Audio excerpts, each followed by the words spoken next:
I wanted to talk real quick about, this will be a quick video, about people that steal your faith.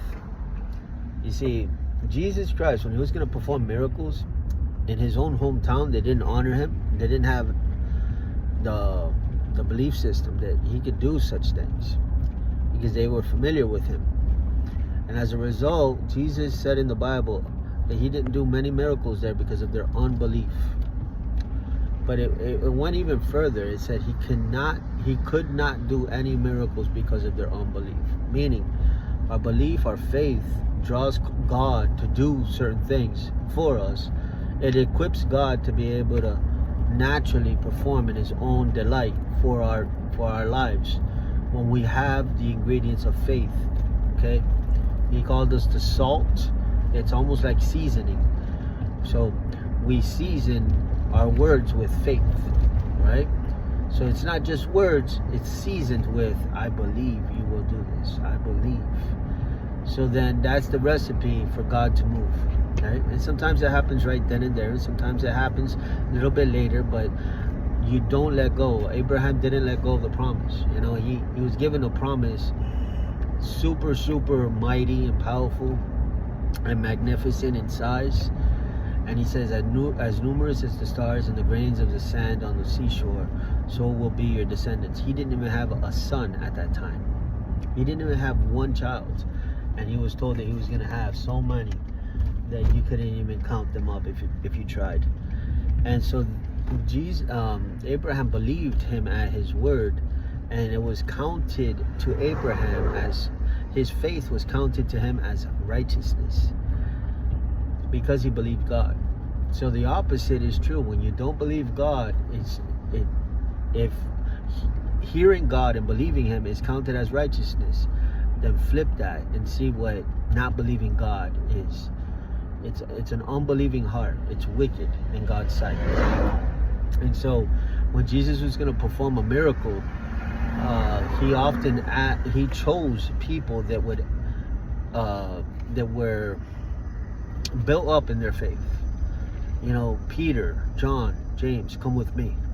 And then he would go and then he would raise a little girl from the dead, or do something, right?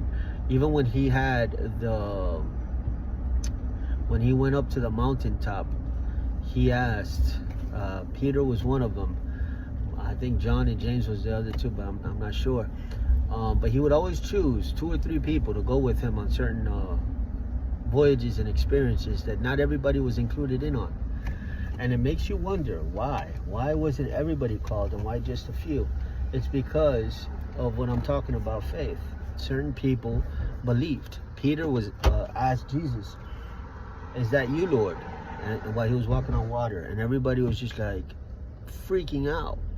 And then Peter stepped out of the boat because he asked the Lord, if it is you, then give me the power to stand on the water with you, right? There's this boldness, this courage that it works with faith that God calls us to, right? Step out in faith usually refers to do something that doesn't make any sense, and that people might look at you funny for doing it. So that's where the courage and the boldness come in. And that's who Jesus called to be by his side a lot of the time when he was going to perform a miracle. But the opposite is true too. If you are hanging out with the wrong people, like crows that want to peck at you, and they're in unbelief, the atmosphere is saturated with unbelief. And so you can't get very far with people that want to drown out your vision. You can't get very far with people that don't believe in what God has given you as a dream. So you have to weed out those things, because they'll suck all the nourishment out of what God gave you to believe in. And you know, weeds suck out all the nourishment. But right there could be planted a tree of righteousness bearing good fruit, and there's a weed there, just like, and just get rid of the weeds in your life. The weeds it could be referred to as chaff. It could be referred to as stuff that takes up space, but it doesn't bring anything to the table. Nothing good. It's just there, and it's like heckling you, and it's installing doubt in you, and all kinds of distractions and voices, and it's not bringing anything good, positive to the table or edifying. But it's there. It's taking up your soil. It's taking up your nourishment. It's like, no. Where you're going, you need all the focus you can get. You need to get rid of the distractions. Where you're going, you can't bring this type of. They will follow when they're good and ready. But you can't wait until they're ready to go to follow God.